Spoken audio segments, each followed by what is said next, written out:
Welcome to Lacrosse Classified, your go-to source for all things NLL and box lacrosse. We will bring you the biggest names and best storylines in the world every single week. So settle down and listen up. It's time for Lax Class.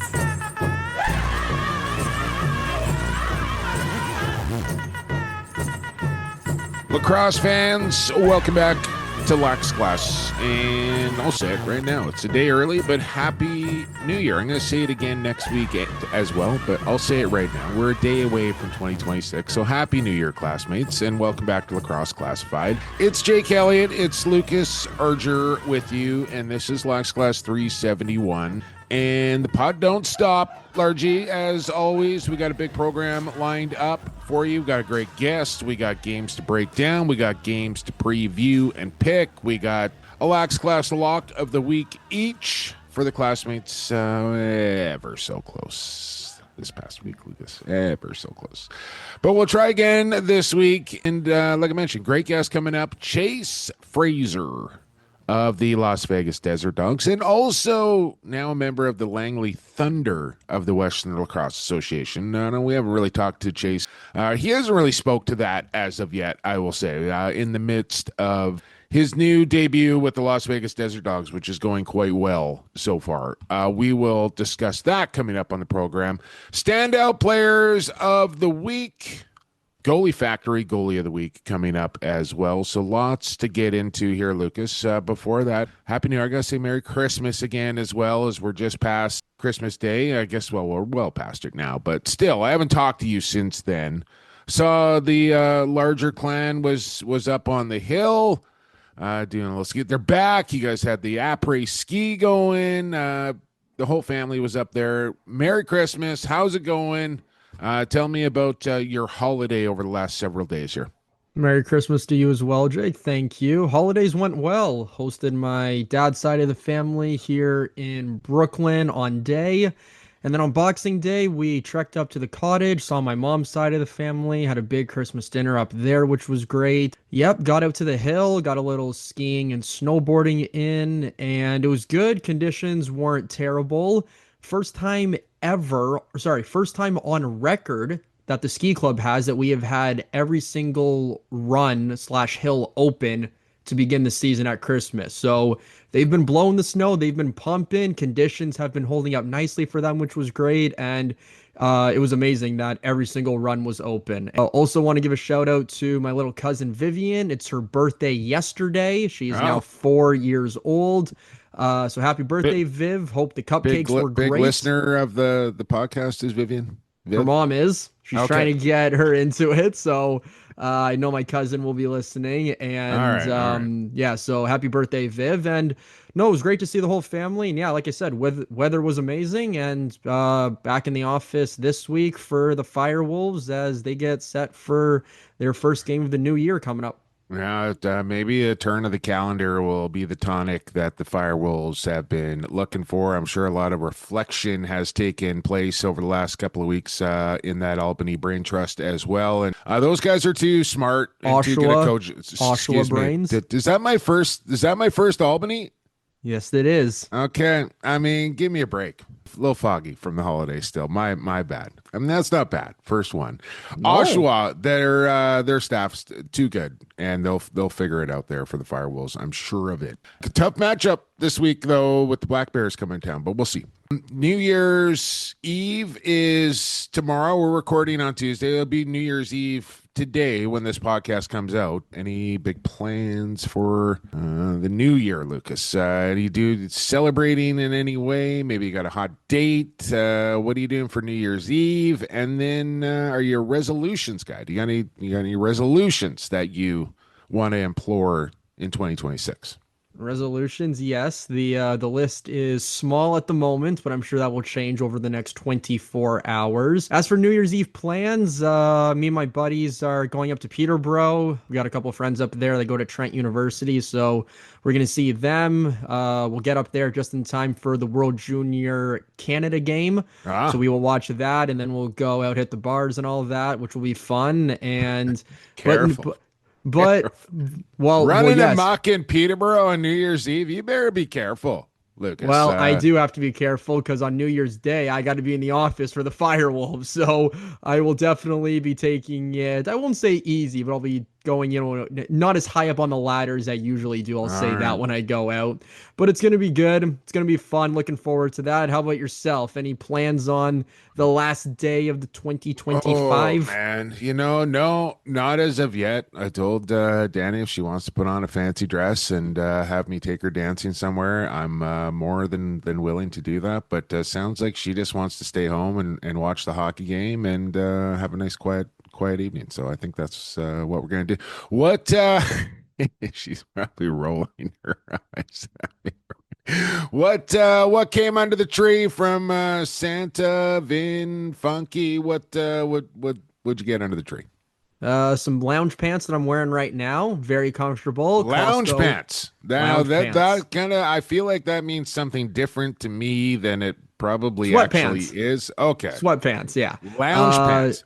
Is that what you guys actually was that an Ontario thing? Is that an Arger thing? What is that? It must be an Arger thing because Vince has been saying that his entire life whenever he puts them on. So that might just be a thing in my household, but they're sweatpants. I pictured like polyester, like polka dotted slacks that some singer in a dive bar in Vegas was wearing. Lounge pants. I thought like a Las Vegas lounge. No, I cannot rock anything polka dot. I'll say that. If anything is spotted, that is not my jam. Found those under the tree. Always a good 2-pack from Costco. Got a couple other clothes. Ooh, I got a new necktie that I'm going to be rocking this Saturday night down there at the TCC. Look forward to that.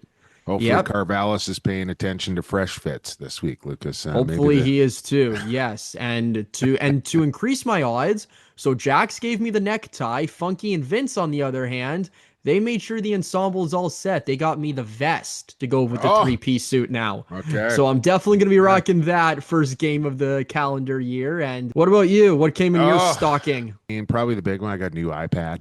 So I really needed a new iPad. I got a new iPad. So I was excited about that. I got a new really cool phone mount for my car, which I really needed as well. So I got a lot of things that I need. I got some new man-made undergarments. Lucas, I got a little of that under the tree. I got an avocado cover. Never used one of those in my life, but I cut a lot of avocados, and I always have half left over. So instead, now I got the cover for it. I didn't know that was a thing that existed, but apparently it is. Sounds like a funky new gadget. Yep. Then what else? Some clothes and the usual stuff, socks and all that kind of stuff. So it was good Christmas. I'm looking forward to getting into 2026. I'm kind of like, I feel like it's a little bit back to normal now that we're at the 30th, but we still got a few more. And then like once we're into January and on the way, that's kind of where I like to focus the attention. I would just kind of like to get through this whole thing and then into the new year we go. I'm with you. Let's just turn the calendar, and it's time to do that. And but before we do, we got 5 games we got to recap. And where we start in Halifax? We are gonna start in Halifax. A sold out nest there in the Maritimes, man. You gotta love that. Just packed it. I think just about 10,500. It was filled to capacity, and rightly so for a matchup of the week between Saskatchewan and Halifax, 2 teams that met in the playoffs last year. These teams have played a lot of good lacrosse games against each other. This one, no exception. Some late heroics. Did you see the post from the Rush with the picture of like the car with the gas pedal and then the brake and then where the clutch would go? They just put up a picture of Austin Shanks. Yeah, I did. It's so good. Their social media team has been on point since the start of last season, maybe even before that, but they just keep it going. They are funny. Yeah, Austin Shanks with the winner late and 1-goal game here.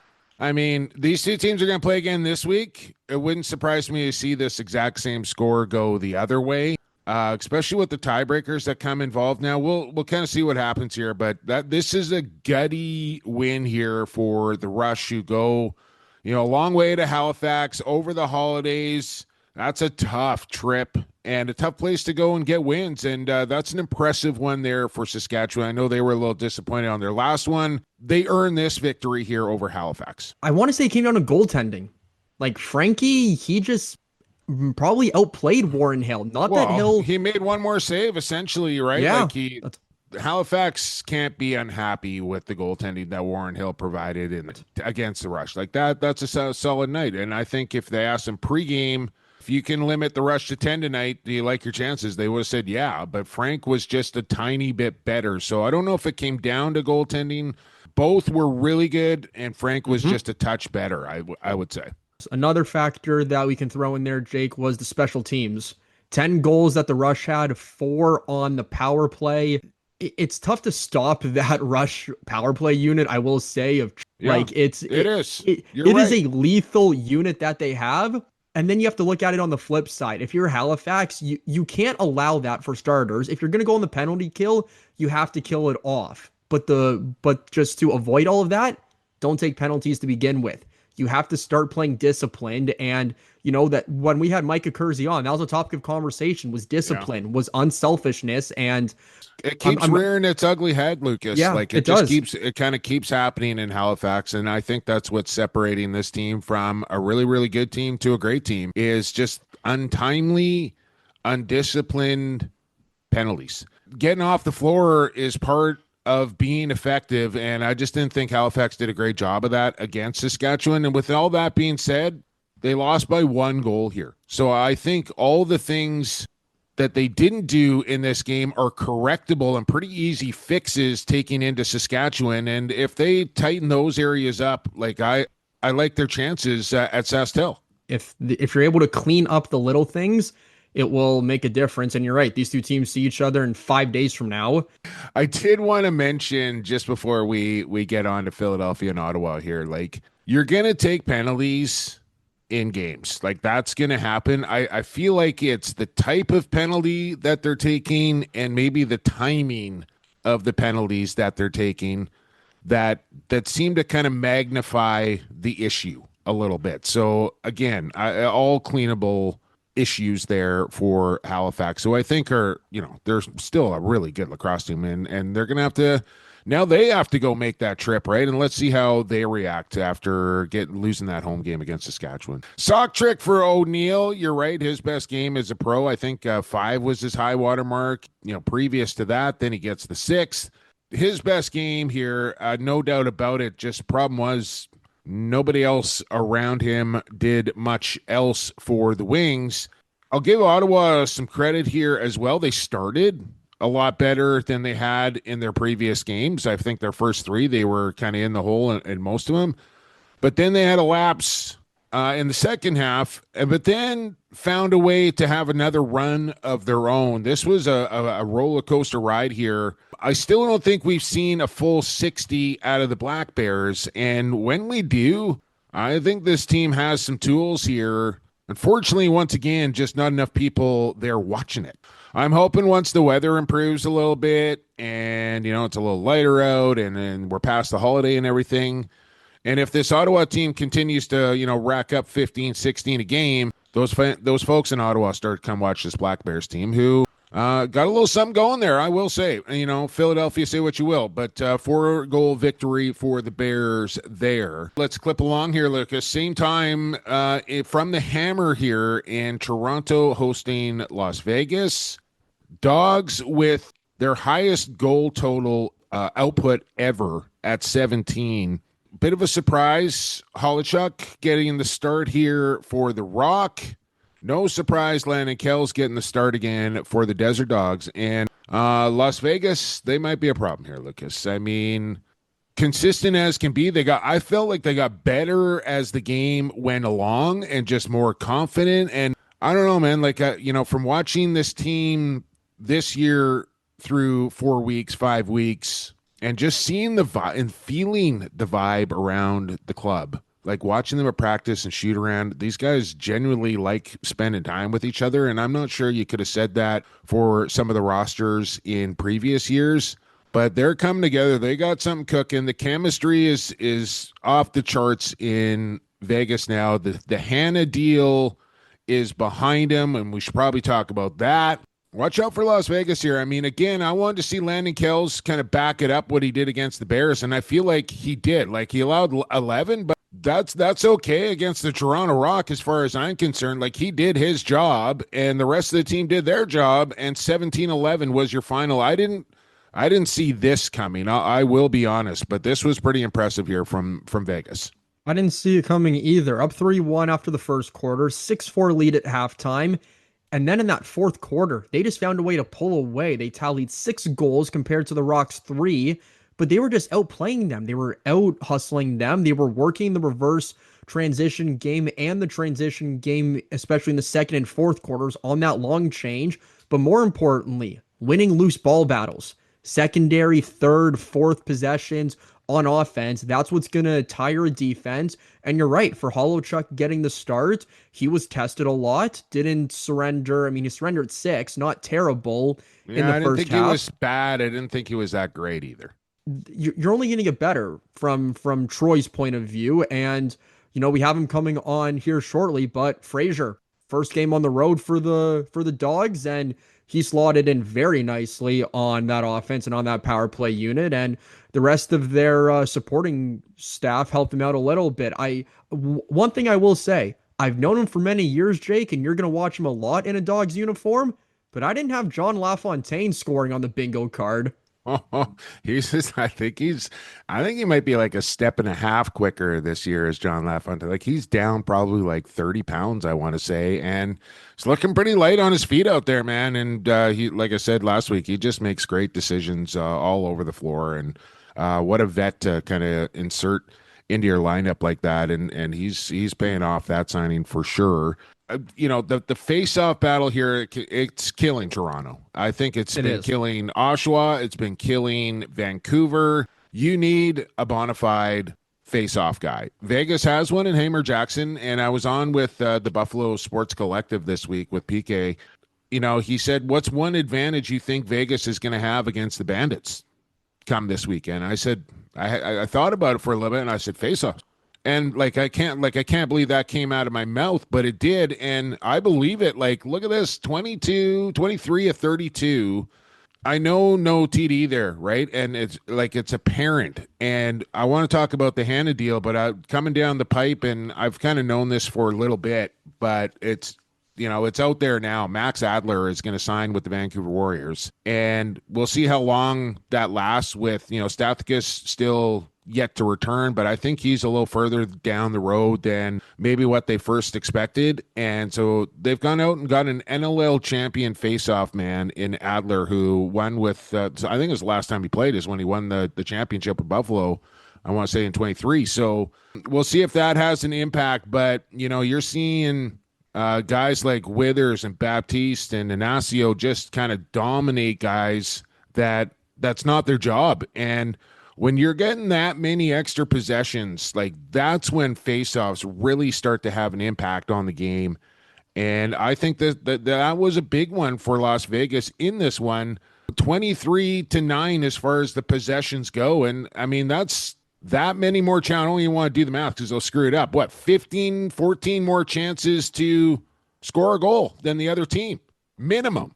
Yeah. Minimum is right. And that's what happens. You win the draw, you're able to win the game.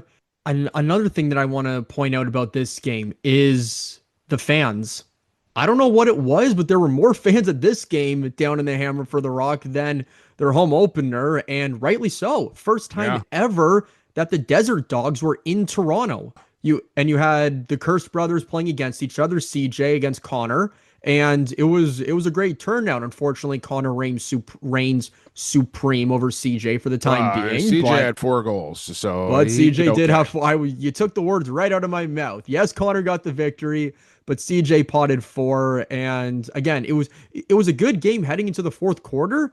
Vegas just found a way to just outrun Toronto. They just seemed to be out of gas. A couple bright spots for the Rock, but one that I'll highlight quickly is their transition game from their defense, and especially Hugh Kelleher. That first NLL goal that he scored, him running with Sam English in transition, I didn't see it much in training camp for Toronto, Jake, but I will say, Kelleher's got a shot on him. He's absolutely got a bullet. He's an athlete, no question about it. I just look at this Vegas offense and their production, and you go down the list. Donnie with 6, Fraser with 5, Kluche with 7, Jones with 9, Webster with 5, Wesley with 4. Like everybody on the Patra had 2 goals as well.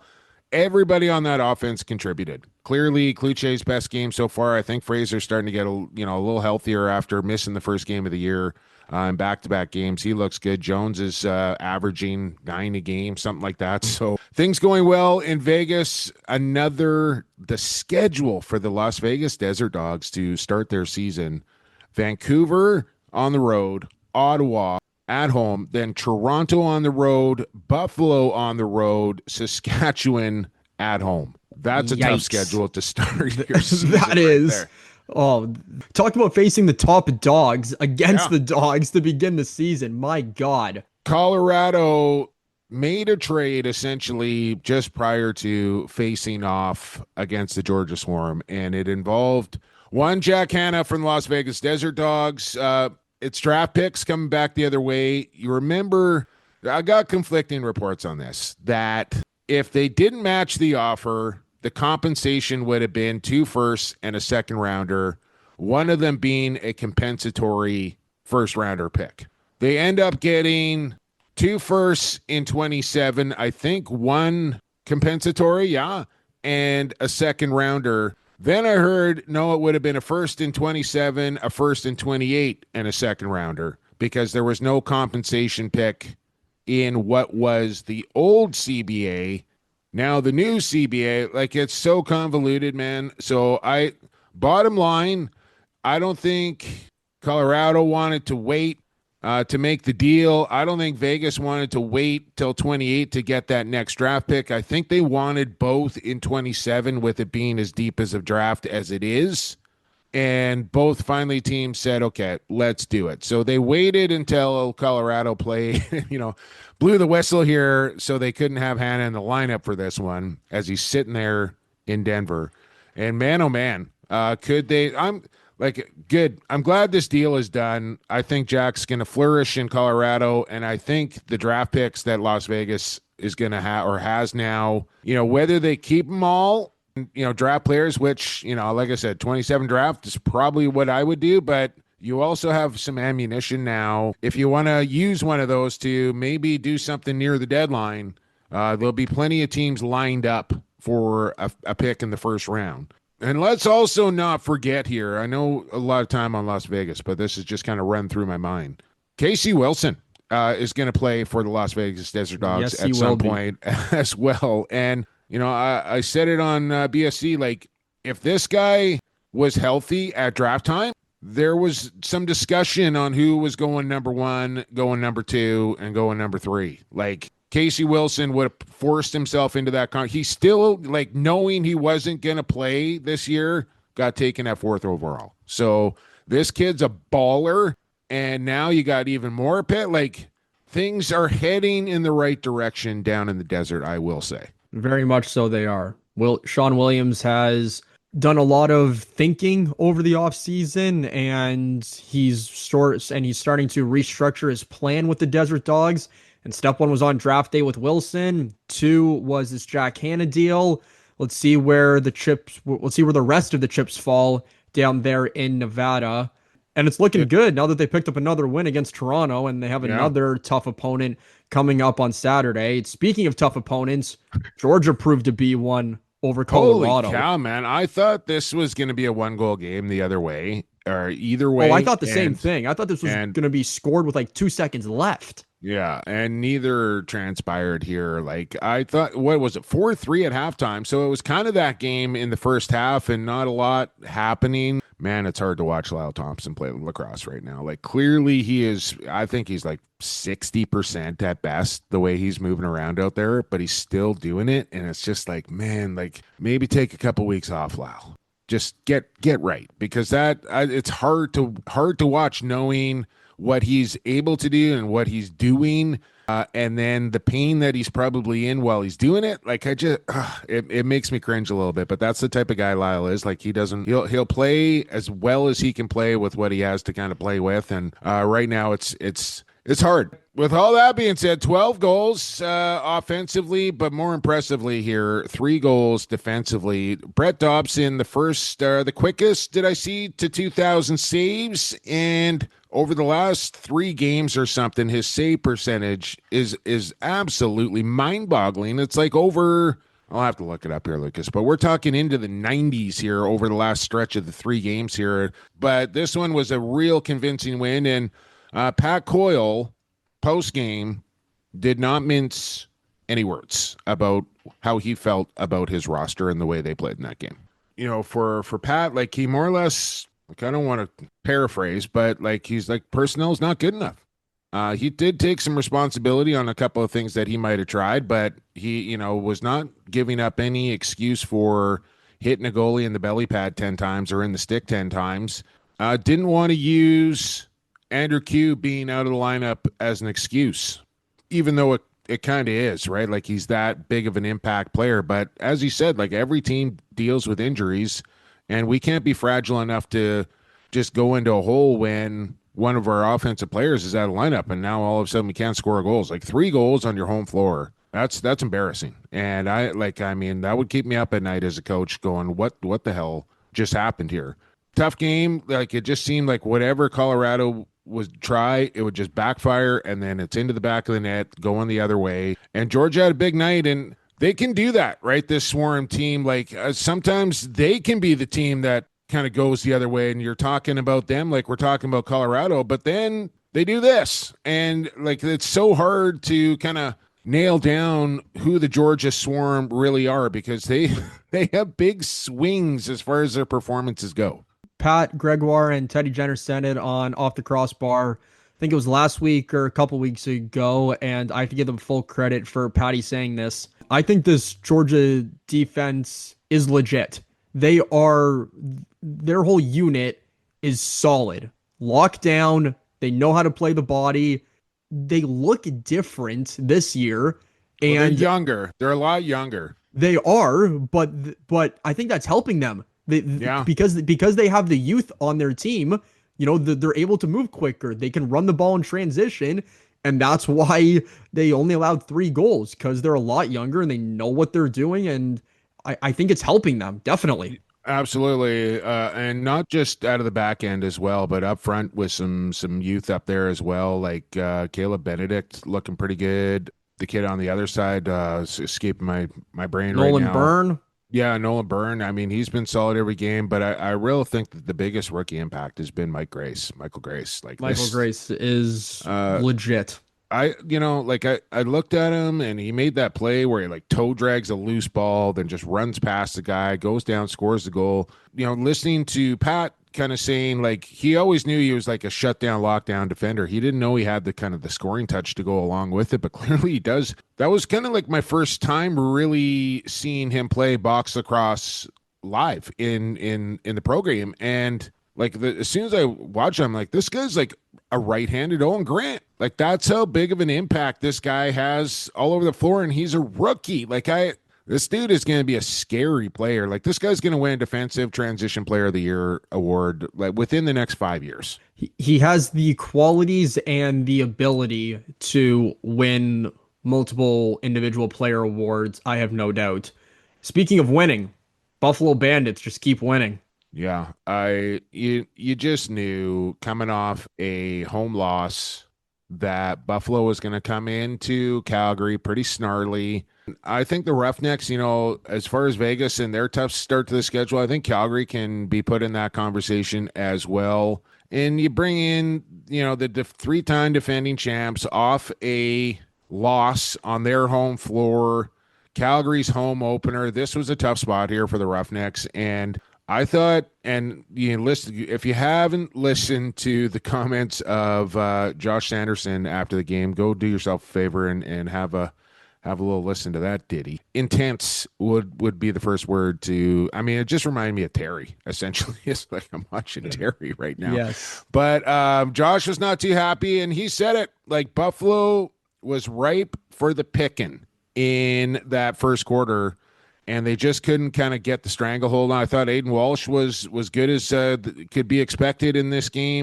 I will say, like, I feel like the one, and credit to Buffalo, who, in the second half kind of said, okay, it's time for bandit ball here, and D locked it down. Offense kind of cranked it up a little bit, and they pull away from the Roughnecks in this one. But watching Calgary, I think kind of similar to what we've seen in Oshawa, maybe a little too much of the same ingredients in the recipe. You know what I'm saying? And I love Tanner Cook's game, but I don't think, and maybe Tanner thinks differently, I don't know, but I don't think Tanner Cook is a left-handed shooter on the power play. But right now, that's kind of what Calgary's offense is dictating him having to be. And, you got some perimeter guys there. I don't know if the balance is quite right in Calgary. And I mean, maybe there's a conversation to be had between those two teams. I don't know. I feel like they need something there on the Roughnecks offense, kind of similar to what the Firewolves need. And that's just a little change of ingredients. I think they may have half of the right recipe, but they got to change up something. And maybe it is, Cook not shooting on the power play, and, he has to go bang bodies, set picks, or he's got to do something, or he just has to go into the corners and get the loose ball. Or, maybe the righties have to start having a little more movement on the off ball side. But there's something on the offense that is almost there. I think they do have the right pieces, or if they don't, they're only missing one. Well, they're still young, Lucas, right? That too. Now, Noah Manning has been excellent so far, had, probably his quietest game so far, clearly here with just one assist in that one. But, Mai's still young. Hayden Dixon's still relatively young. Goche, there's a guy that I think's been a little underwhelming to me. I think they expected more out of him, and they haven't got it yet. And, he's got the ability to produce, but we haven't really seen it. And I think it's been long enough now. For me, watching Riley Isaacs play, maybe there's a guy you bring up front and just let him run around in the offensive zone and just bang people and see if that maybe creates a little more. I know Riley Lowen kind of is supposed to kind of fill that role. I'm not sure. I don't know. I'm just spitballing here, but I think something has got to change a little bit in Calgary to kind of jumpstart that offense.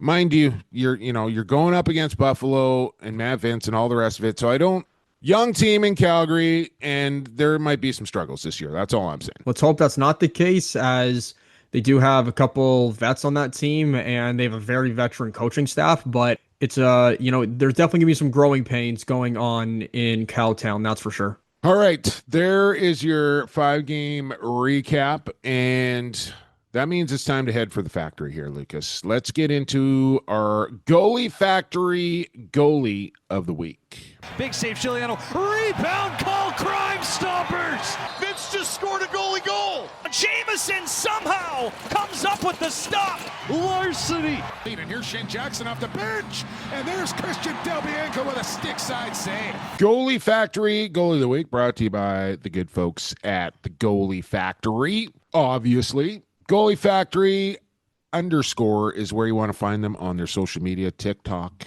Facebook, Instagram. They got it all going on at the Goalie Factory. You can find them everywhere. And once you find their social media, then you're going to find their coaches in Riley Brown, Caleb and Marcus Kahn, Genghis, as I like to call him, head trainer Curtis Armstrong, and, of course, the media manager Daniela Carey, all behind the Goalie Factory. And what they're doing over there is they're taking goalies to the next level and making them factory built and getting them better at things like strength, agility, positioning, game specific skills, video coaching over Zoom as well. No matter where you are on Turtle Island, you can get factory built at the Goalie Factory by visiting at Goalie Factory _ and then hit their link tree there. They'll take you wherever you want to go. Sign up for them, website. Go pick yourself up a Lax Class t-shirt on the Goalie Factory website as well if you want to do that. And get better at playing goaltender and become factory built. Goalie Factory Goalie of the Week this week, Lucas. None other than Brett Dobson. I saw the tweet by Dan Arestia here. And I've lost the tweet by Dan Arestia here, but I can tell you out of over the last 3 games, I think Dobson has over 50 saves twice, almost 40 saves. And the other one, Save percentages of 89, 90, and I want to say 95%. So average that out, you're probably looking at a 92.5 something save percentage over the last 3 games. That's ridiculous. Was involved in a little controversy as well, Lucas, and I say Brett Dobson kind of deserved what he got as far as contact with Ryan Lee. Like, for me, and I know you feel differently, so I'm going to let you have your say here momentarily, but I'm sorry to the goalie union. It's curious, right? Because Dobson, of course, involved in the high-sticking major, getting it up on Mickey, running behind his crease, but did it while he was in his crease, got a 5-minute major, had to serve that 5-minute major. Well, this one is Ryan Lee coming down the alley, right-handed shot, partial breakaway, shoots the ball. He is, a good 4 feet to the side of the net. So Dobson stops the shot right in his goal mouth. Tell me if I'm wrong on any of this, Lucas, but then takes a giant step to the right, directly in front. So his left leg now is on the short side post, and his other leg is spread out almost to the edge of the crease. He's in his crease, I will say. But Lee's coming downhill at full speed. And I feel like Dobson steps out in front of him, gets an arm up, almost clotheslines him, but then takes the brunt of the impact, goes flying backwards. Connor Knock ends up scoring a goal. I know this is the Goalie Factory Goalie of the Week, but we're talking about Dobson here, who is the goalie of the week, by the way. But this has been a hot topic. They review this. They give Lee a 5-minute major, which I actually liked, so they could actually review the video, which they did. Not only do they take the 5 right off the board, but then give the goal, his first in the National Lacrosse League, to Connor Knock, and a big old pumpernickel fist pump from Pat Coyle on the Mammoth bench. Unfortunately, that was just one of 3 goals scored on the night there for the Mammoth, but I felt like they got the call right at the end of the night. I'm hearing maybe they don't feel the same anymore. I don't know what you think it should have been a 5 on Ryan Lee, which I think is ridiculous, but tell me why.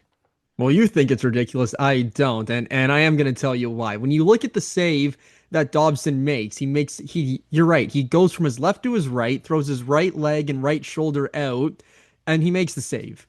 You then have to see him recover, and because of the way that he moved his body, he had to put his left foot kind of behind himself so that he could stay upright. I call that recovering from making the save, but as he does that, yes, he goes in the way of Lee. So you could argue that he put himself in harm's way, but he's also trying to recover from making a save and unintentionally just gets hammered by Lee. Now, on the flip side, from Lee's case in all of this, he shoots. He then has his stick already up, and then he just runs right through. He doesn't try to drop his hands or get his shoulder out of the way. He's already in the shooting motion and just runs right through Dobson and knocks off his helmet, and then Dobson falls flat on his ass. So you can kind of look at it from both sides. I think it's a major because Lee is the shooter. It's then the shooter's responsibility to stay out of the crease and not make contact with the goalie, and he didn't do either one of those things. He went in the crease, went through it actually, and put Dobson flat on his back. I mean, considering that this is a Goalie Factory sponsored segment, maybe I'll walk back a little bit. Okay, fine. The goal doesn't count. 2 minutes. That's the most I'm willing to bend on that. Okay, all right. I'll meet you halfway saying. But I wanted to see Connor Knock penalty. score, and I didn't want to take that goal away from him. But no, of course, didn't matter in the end. Just 3 goals there for the Colorado. So Brett Dobson, welcome to the factory. You are this week's Goalie Factory Goalie of the Week, and as you know, we go straight from the factory straight to the construction site, RyCor Construction site, for our RyCor Standout Players of the Week.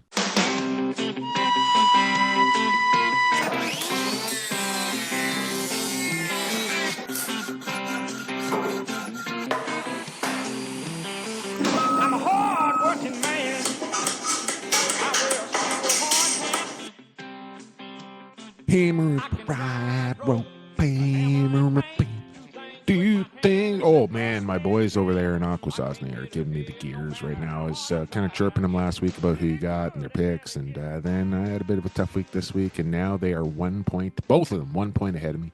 Anyways, RyCor Construction, whether it be interior or exterior renovations, doesn't matter.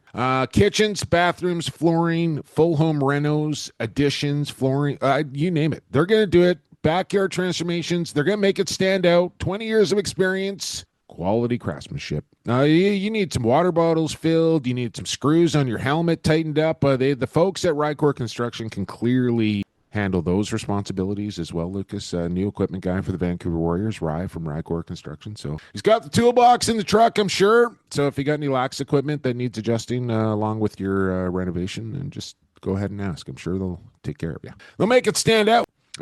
This week in the National Lacrosse League, 5 games to choose from, Lucas. Who stood out for you? Well, I'm going to have to give an honorable mention this week because I was torn between 2 of them. So I do want to mention both as we have our final standout players of the year for 2025 calendar year. Sticking with the Georgia Swarm, Nolan Byrne. Great game that he had. Highlight reel goal on Dylan Ward. Dunked from behind the net, one-handed with his offhand. He's a lefty, so using his right hand, goes far side. Top corner around Dylan Ward, just one of the 2 goals that he had on the night, and Byrne, just unreal so far in this rookie lineup for the Swarm. But yeah, not playing like a rookie. No, he's not. But not to be outdone, my standout player of the week comes from the nation's capital in the Ottawa Black Bears. Number 11. Oh. Wears 11 on his back. He had 11 loose balls. Callum Jones. He got the Bears coat, too, at the end of the game, I think. He did. No, Jonesy had a outstanding game. Probably the best of this season so far for him. And couple in 4 caused turnovers that he had on the back end, running a little bit in transition.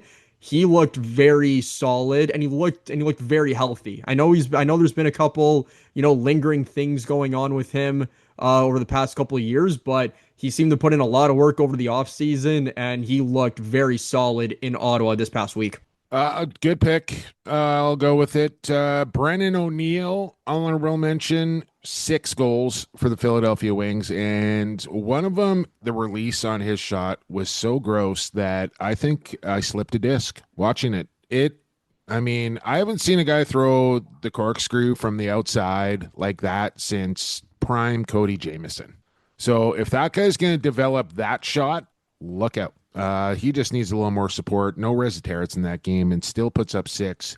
Honorable mention for Brendan O'Neill. Another one goes out to Accioni, who had not 1, but 2 goals in transition for his first 2 goals in the National Lacrosse League, helping that Saskatchewan Rush team to a 10-9 win. And normally I don't do it. I don't like picking a guy with from a team that lost the game. But you did it last week. I got to do it this week because this stat line is absurd. From the Cyborg, Graham Hosick, an assist, 4 PIMs, a shot on goal, 9 loose balls, 2 blocks, 3 caused turnovers. He almost filled up the entire stat line on the NLL stat page. And Graham Hosick, I feel like is back to cyborg levels here in this season. I thought maybe it dipped off a little bit last year. We're talking a lot about we're talking about Graham Hosick again as being one of the best in the league, and he's coming on the construction site this week. Great pick. I love it. And you're right. He is looking very cyborg, robot, not human-like out there. Cyborgian. Cyborgian. That's the word I'm looking for. Looking very cyborgian there, Graham, out there in the nest. You and Jones, welcome to the construction site. There you go. A couple of defenders. They got the tool belt at the ready for the construction site. And there you go. Those are our last standout players of the year. We'll keep this rolling into the new year, of course. And we'll look forward to next week's standout players of the week. We are going to talk to a player next who stood out for the Las Vegas Desert Dogs in a 17-11 victory over the Toronto Rock last weekend. They're heading to Buffalo this weekend, and that's where this guy used to play. It's number 8 for the Las Vegas Desert Dogs. Chase Fraser joins us next. Stay classified. This is Warren Hill, and you're listening to Lax Class.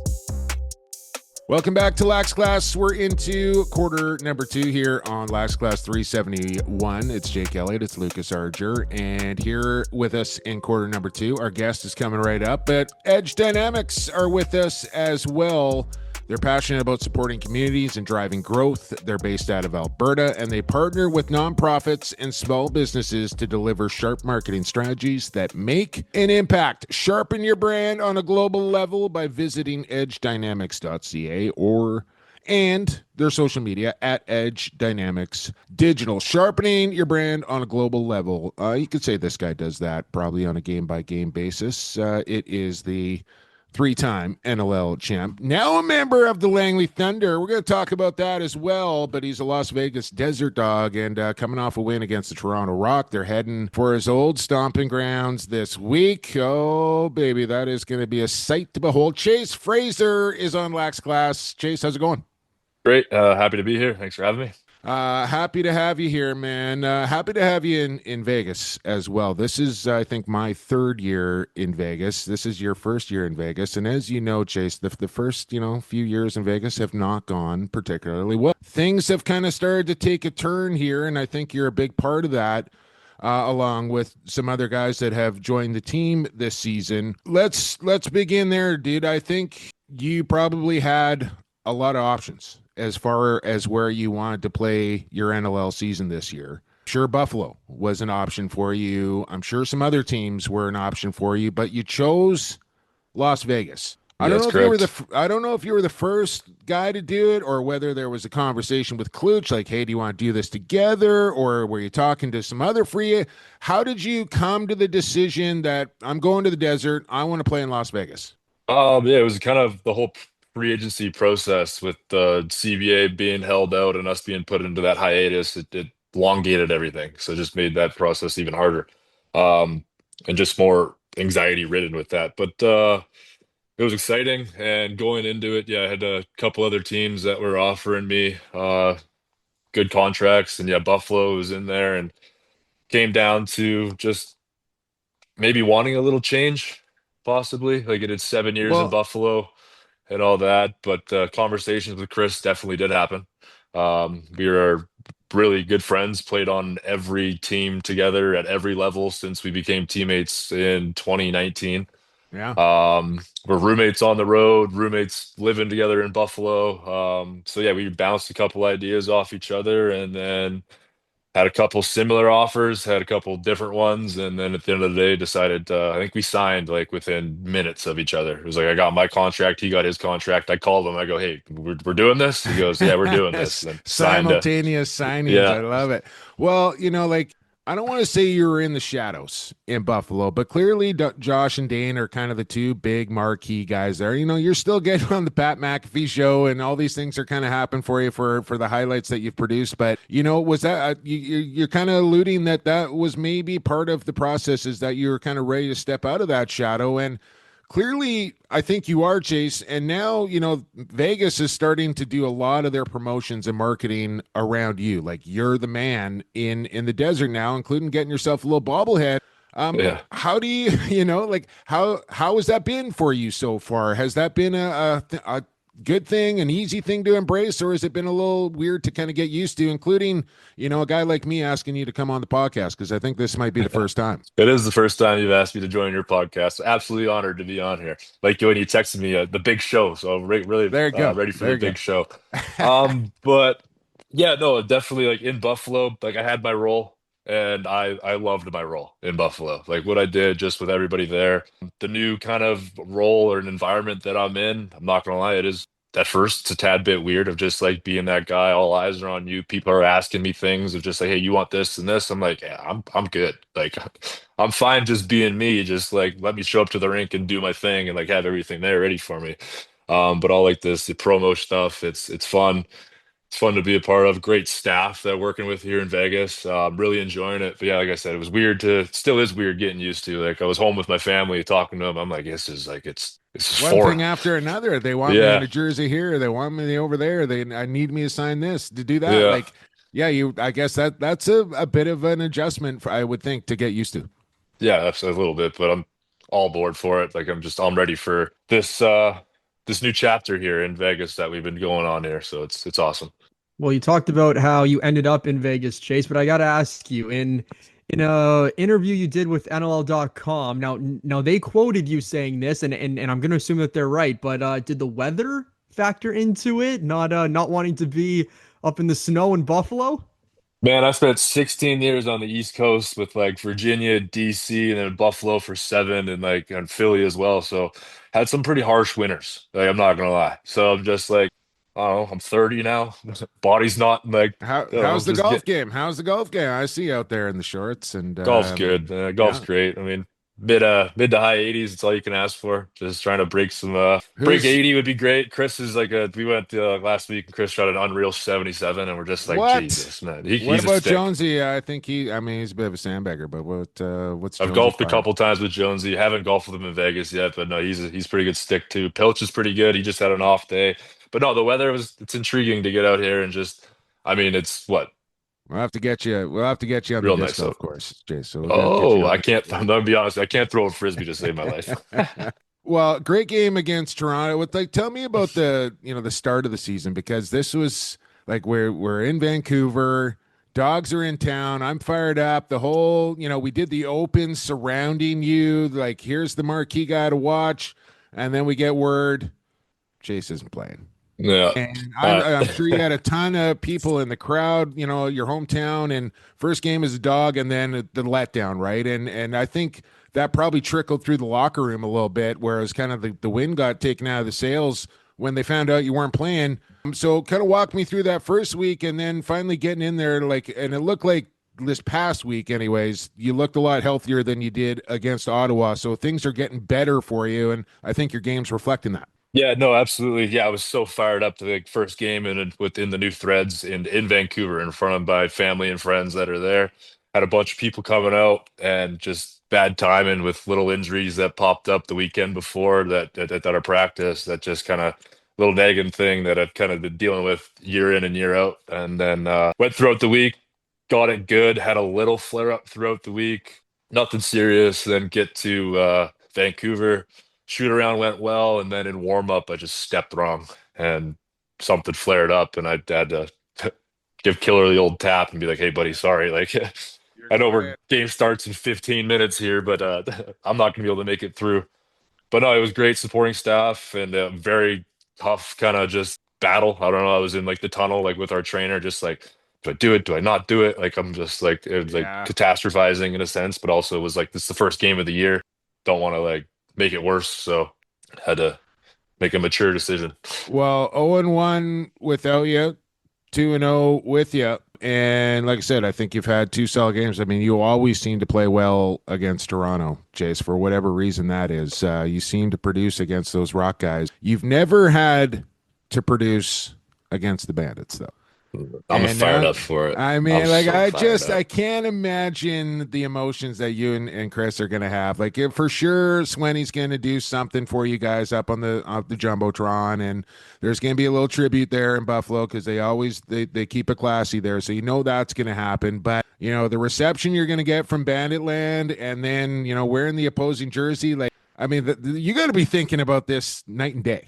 Yeah, definitely thinking about it. But, it's more so like I'm excited. Like I am so excited to go back to Buffalo, play in front of those fans again, and like being on the other side to experience that, right? Because everyone always says like Buffalo's the hardest place to play in, and so like being able to have that and be like, okay, I've played for Buffalo, now I'm gonna go play in Buffalo, and also like something that's really exciting and intriguing to me is going to war against some really good friends, right? Like family, like we've got a massive bond there. So it just makes it even better to be like, yeah, we're gonna go to battle against guys that that this matters to. And it's just like the extra chip on the shoulder and just gonna be a lot of fun. Is one of those guys going to be Vino? Because I know you shot on him a lot in practice and warmups, but now it's really going to count. So is that going through your mind of where you're going to shoot on Vino, or is it just sort of, we'll see where it happens? I got my things. I'll be all right. I'm not too worried. I was going to ask you this, Best Jason. answer. There you go. I was going to ask you this because I can't remember who kind of brought it up, but who's got the advantage when it comes to that? Like, knowing Buffalo's defense, Buffalo's defense, knowing your tendencies, Vino knowing where you like to shoot, you know where Vino's weak spots are, if he has any. Yeah, You know, tough. who's got the advantage in that regard, do you think? It's chess, man. It's you never know. It's shift by shift, and I'm gonna have the advantage on some shifts, and they're gonna have the advantage on the other ones, right? It's just keeping the train moving forward, just chugging along and breaking them down shift by shift, and just dismantle their formation that I know that they're so keen on keeping. Well, break this down for us, Chase, because, Jumbo and I saw you play for the Allegheny Arrows at the President's Cup. But this summer, you're heading back to Langley as a member of the Thunder. So talk to us about that, and I'm sure you're looking forward to heading back to BC.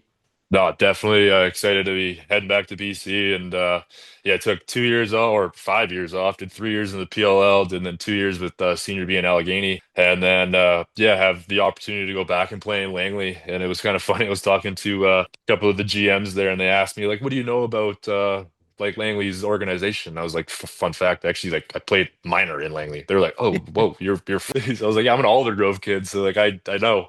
And you go, oh, well, that's crazy. So yeah, but no, being back there, being reunited with Reese Callies, being a teammate with him is going to be awesome. Childhood friend and still best friends to this day. It's going to be great just being back in that barn.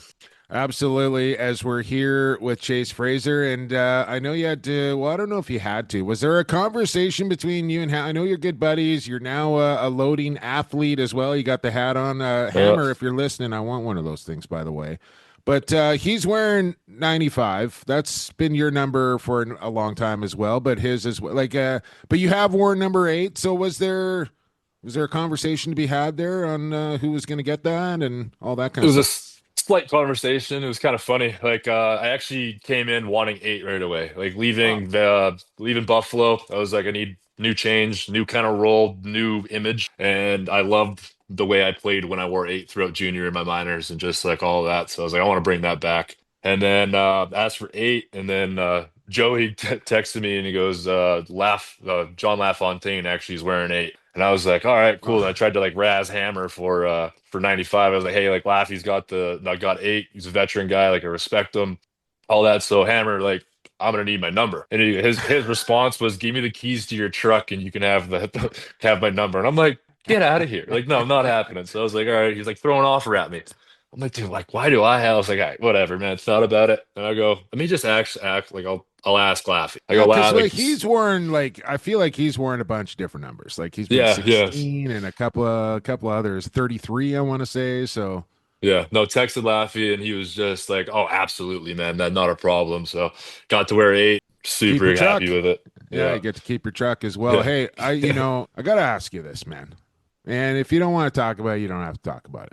But you just said changing your image, and that sparked my memory of this Lacrosse magazine poll question with you know where I'm going with this, man. Like I don't even want to like say it, but like I just want, like, obviously you've heard it, you probably read it. How do you feel about it? What's your reaction to it? I love it, man. I love being hated by the people I'm playing against. Like it's fuel. It makes it like enjoyable because half the time these defenders I'm going against take stuff so personally, and then I'm just like kind of chuckling. I'm like, hey guys, I'm in the middle of a game. And as soon as the game's over, it's like I'm buddy with everybody. I'm just like, it is what it is. Yeah, I'm an asshole on the floor. I full admit it. Like I'm not not a nice guy to play against. Kind of like that. Have my own kind of things that people don't approve of how I play, and it is what it is. But no, I love it. It is what it is. And by like changing the image in a sense, it's more so of like, yeah, I was an inside, just gritty guy who's banging bodies, getting Verdane open, and image. I'm just trying to be more of like a all around ball carrier, feeder, shooter, and just like a smarter kind of just player. For me, like I feel like that's almost like the ultimate respect. As long as my teammates love me, I could give a fuck. Yeah, no, absolutely. No, like after, and that's the ultimate respect, right? Like, yeah. Even so, like this past weekend in Toronto, when I got cross-checked in the side of the head by Gash there, and they're going over the 5-minute review. Brad Kree's just chirping at me, going, "No one respects you." And I look down, and I go, "Man, I don't care if you don't fucking respect me." And then go out, score 15 seconds into the power play, turn a look at him, and I go, "I'm gonna make you respect me." Like, love it. Just classics. I love like the banter in games and stuff like that, and just like especially going against Toronto, it's that rivalry that's coming over from Buffalo that I've just kind of had that it's never going to end between me and them. So love it. The banter and disrespectfulness is one thing, Chase, and another thing is, honor, tradition, and for a good cause. And you'll be doing that this weekend in Buffalo, not only because you're going against them, but it's game one of the Tucker Out Lymphoma Cup, and you've played in a lot of them wearing orange on your back for the Bandits, but obviously you'll be on the flip side, and now you're playing under Tucker's dad, Sean. Just give Jake and I the insight into all about that, and the feelings that will be going through your head on Saturday night. Oh no, it's a lot. Especially it's an emotional thing for anybody who's involved in the Tucker Cup. If you're wearing that Tucker Out Lymphoma jersey, there's a lot of emotions that go on to it. I remember my first year we did it in Buffalo. Shawnee actually came into our dressing room and like gave us a speech and addressed everything. And you're like, holy shit! Like this is actually like this is my first time being introduced with it. Yeah. And you're like, wow, this is crazy. And you play for it, and you just the games are just so intense. But now being coached under Sean and being like on his side of this game and this kind of series, it's exciting, and bringing the awareness to everything and like playing for a great cause and the ones who can't is an amazing experience and feeling that we're lucky enough to be able to do. Yeah, the Tuck Dog will be watching that one for sure come Saturday night. Chase, last thing I want to ask you is just about your offensive coach and Brett Hickey. And again, watching the offense kind of last couple of years, and no disrespect to the previous coaches whatsoever here, man, but I've been kind of watching Brett Hickey's coaching career kind of develop. And now I'm seeing this Las Vegas offense look almost completely different than what it has the last couple of years. I mean, the ball is snapping around and everybody's moving, everybody's eating. Talk about well, you don't have to break down the system for me, but you know what I'm saying? Just, what Brett Hickey brings to the table as far as being an offensive coach. It's amazing. It's incredible. When I first showed up, I'm not going to lie, like he has like this whole playbook checklist type thing of like you explain it to him. I'm not the quickest learner. I'm not gonna lie. If I'm picking up like on a board of like lines and stuff like that, I get lost. You're a guy. I gotta do it, guy. You learn by doing. Is that? Yeah. There's different types. Okay.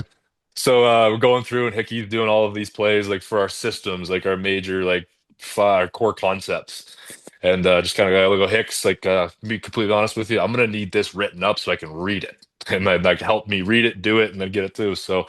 No, his systems and like what he's got with us, it's a very spread offense. Like in our last 2 wins here, we haven't had an O guy with over 10 shots.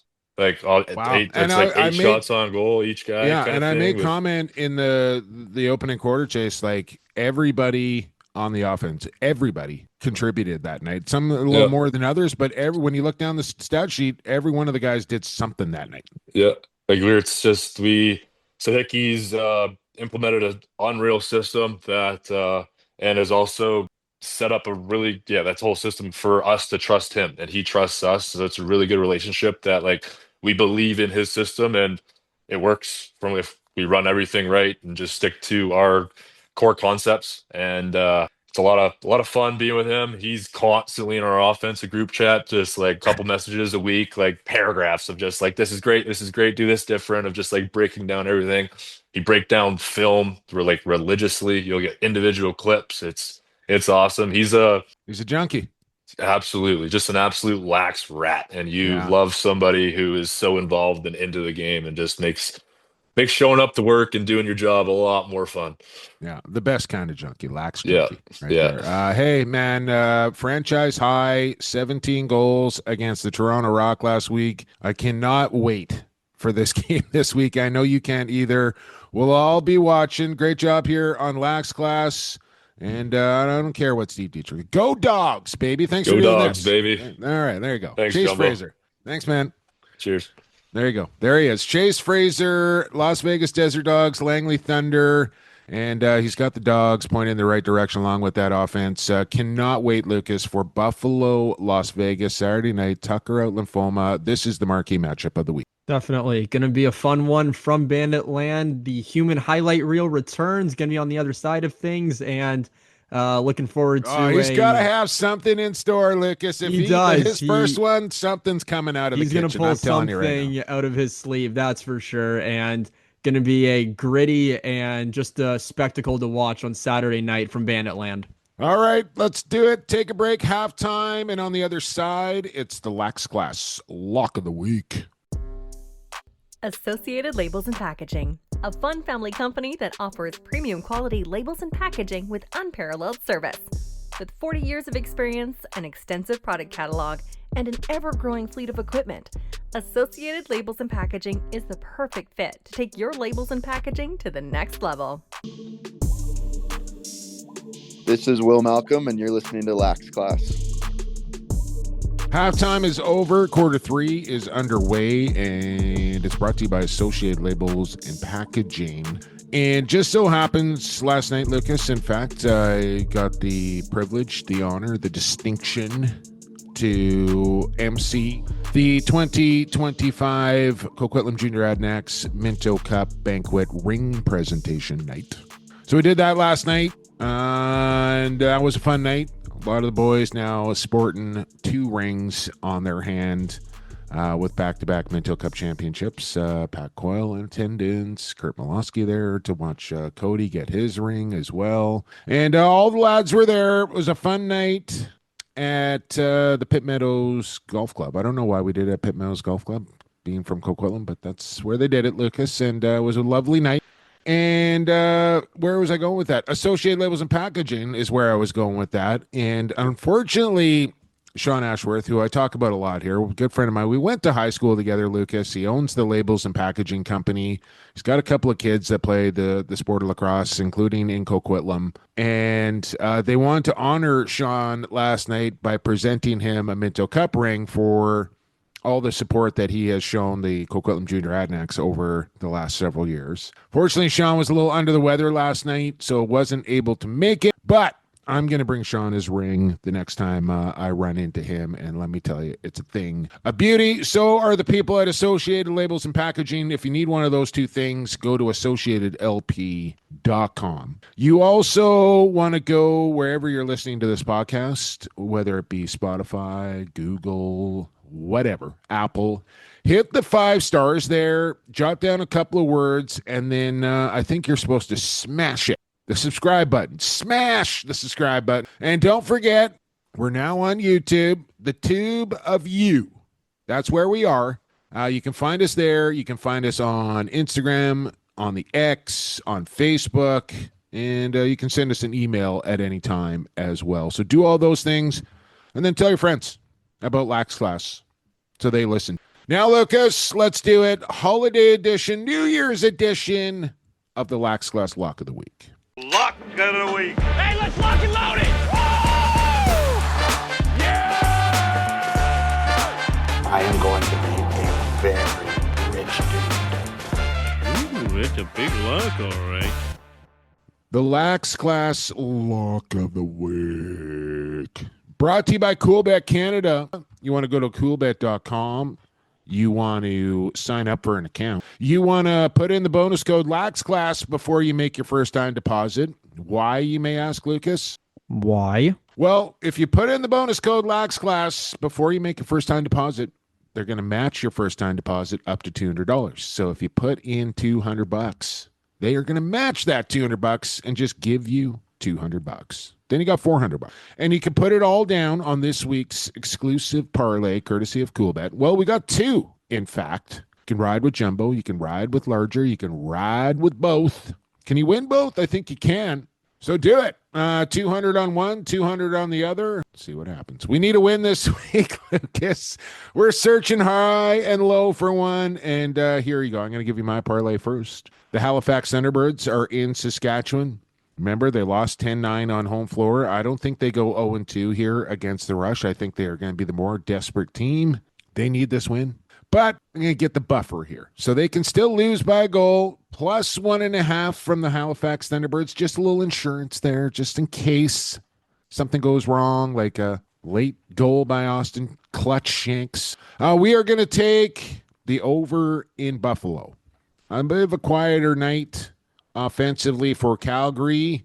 Cost us last week's Lax Class lot. We needed 23 goals, Lucas. We got to 20 in that Calgary-Buffalo game. Otherwise, we were going to cash that thing.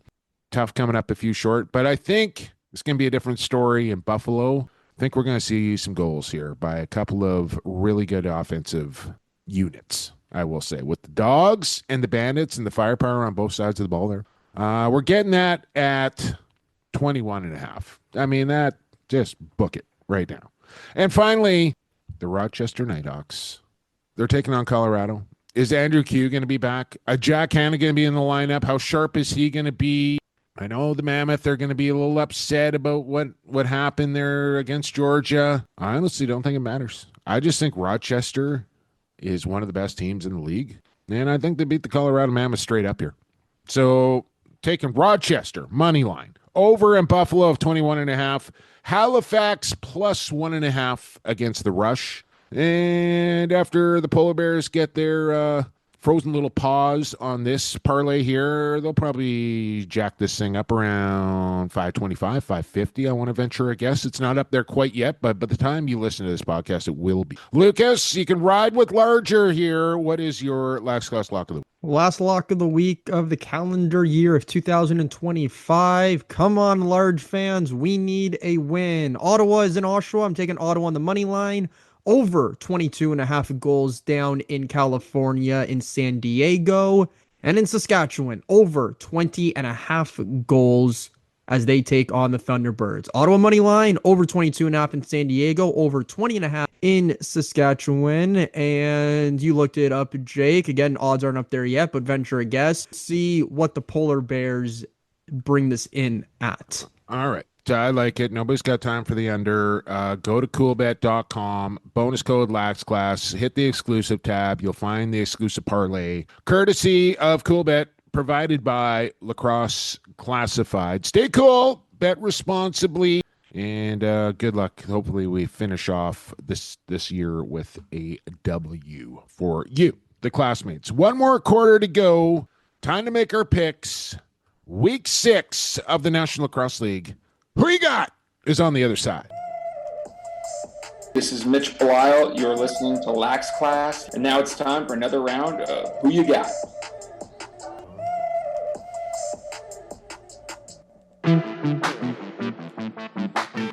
It's time once again to play your favorite podcast game.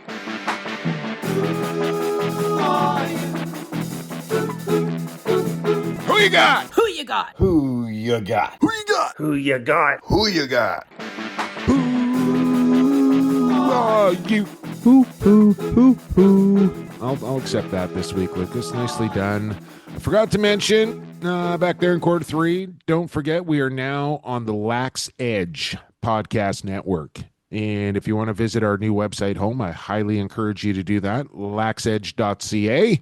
And like I said, big things coming down the pipe here. We're still kind of piecing things together, but laxedge.ca, the new home of Lacrosse Classified. Go check it out. And time to check out the standings. And, well, you just heard the latest winner, now a part of the soundbite, Dave Pettin. And if you don't know who Dave Pettin is, big Saskatchewan Rush fan. And I think he goes like all in, Lucas. We're talking face paint, mask, maybe some pads on as well. Like, this guy gets right into it.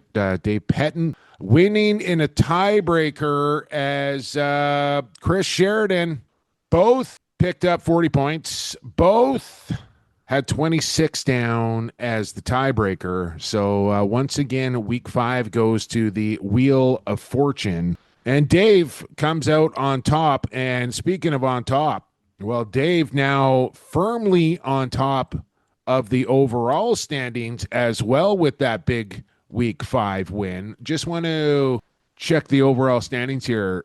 Dave now jumped up 2 spots. He was already near the top, but now 12 points clear in first place. And some big names dropping down, some big names jumping up. You had a pretty solid week. I did not, but I'm still ahead of you in the overall standings. But we do this on a week-by-week basis. You did better last week, which means you get to host week number 6. Another 5 games on the slate here. Let's make our picks, Lucas. Let's do this here in quarter number 4. Week 6 of the National Lacrosse League begins in Saskatchewan as they will host the Halifax Thunderbirds. 2 teams met a week ago.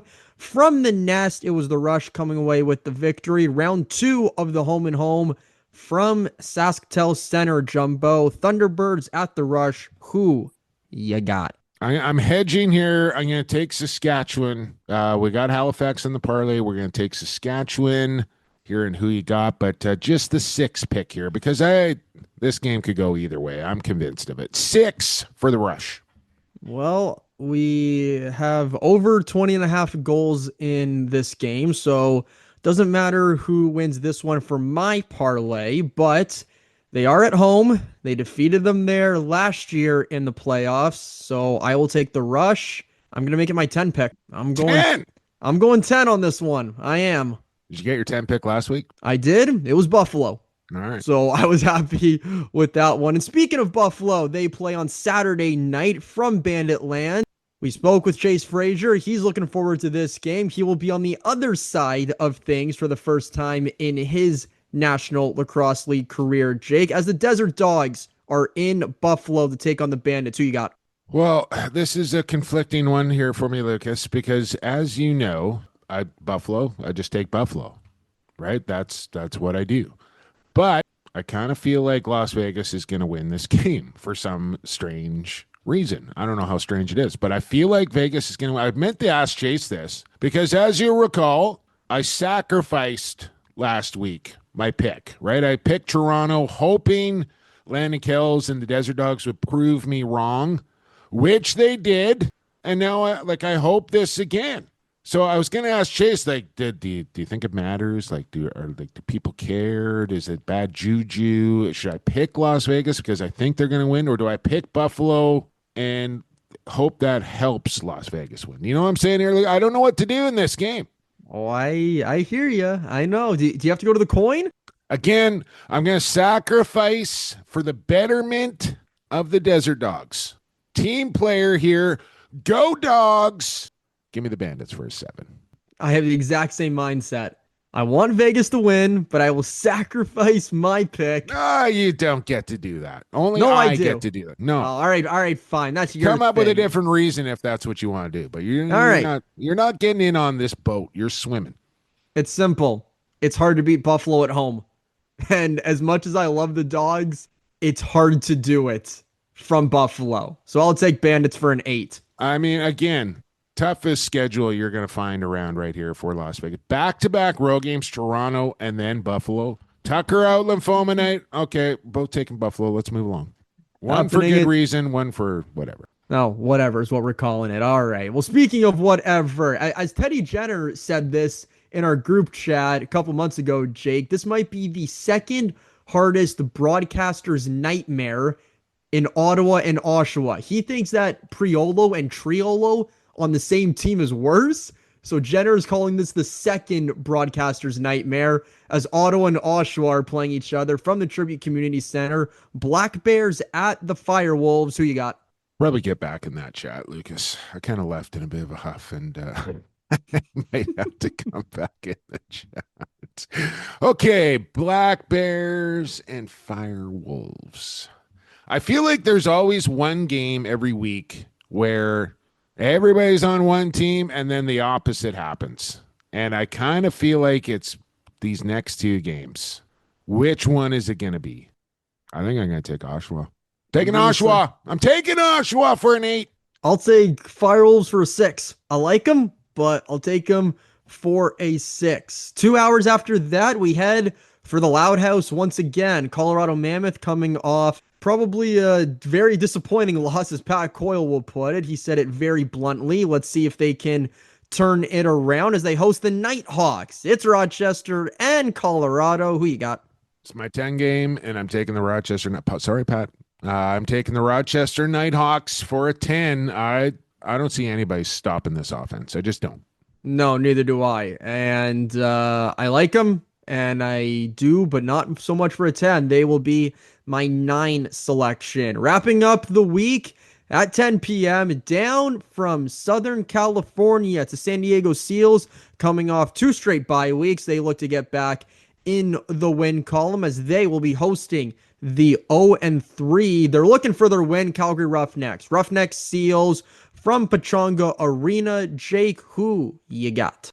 Oh, the Electric Factory has been a pretty tough place to pick up a W since they have joined the league. And Calgary with a tough start to the season here at 0-3. I know they're going to be better than they were at home against Buffalo, but I'm not sure better is going to be good enough.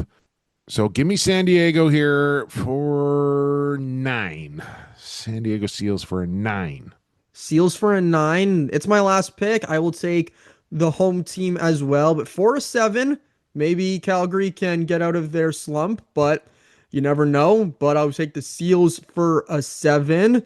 Those are the picks. Make sure you hit your tiebreaker. Remember, total goals in the final game. And then what does that blue button do, Jake? Save and apply. Make sure your team is highlighted. I saw Jenner do a better job of that this week. Didn't do much of a better job with his picks, but still managed to save them properly. So we're making progress there. And like I always say, good luck, everybody. And, you do good for a week. That's great. But it's the marathon here. It's got to be consistency that is going to get you to the top of the heap when it matters most here. So, I saw Kitsilano Greasers, the guy who won last year's overall.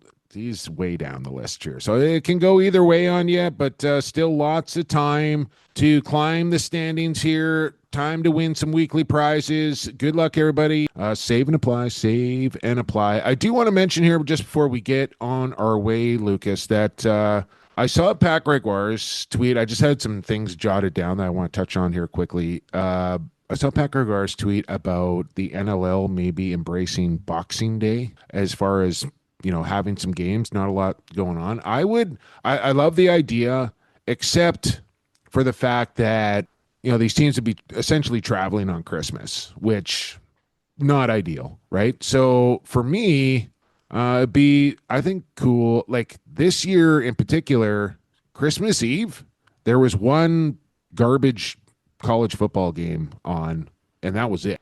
So I think if we were going to try and have a day, I don't care what day of the week it is, as far give me Christmas Eve NLL. Yeah, that would be something for sure. And no hockey, there's no basketball. No, just give me the NLL. Football. Yeah. No World Juniors. So love the idea. I would just maybe go Christmas Eve instead of Boxing Day. That's all.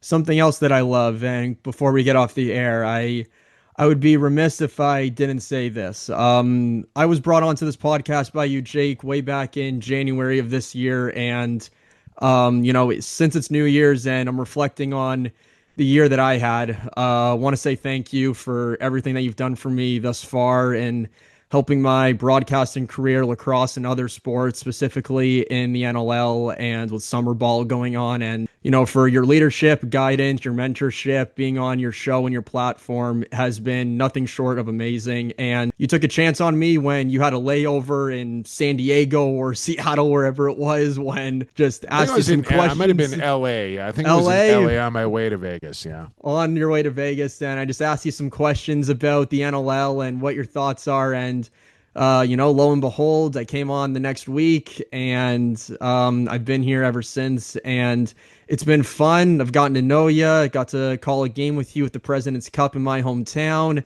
and it's been absolutely amazing to have you as my mentor. And I just want to say thank you for everything you've done for me thus far, and Happy New Year to you as well. Enough. You're welcome, Lucas. And like I said, I think you've come a long way in that time, and I think you'll continue to grow and get better as we move along here. And hopefully, I kind of do the same. I think we can always learn and get better and grow as broadcasters. And when you're first starting out, the leaps and bounds are a lot bigger than they are for somebody that's been around for a long, long time. But I've enjoyed it, and onward and upward, my friend, and we'll just keep cranking it out here. The last couple of things that I have mentioned, hopefully everybody has a safe and happy New Year's Eve and into the new year, so keep it safe out there. I did want to mention a lot of discussion going around online right now, and there's a bit of beef between some podcasts and whatever out there. Like,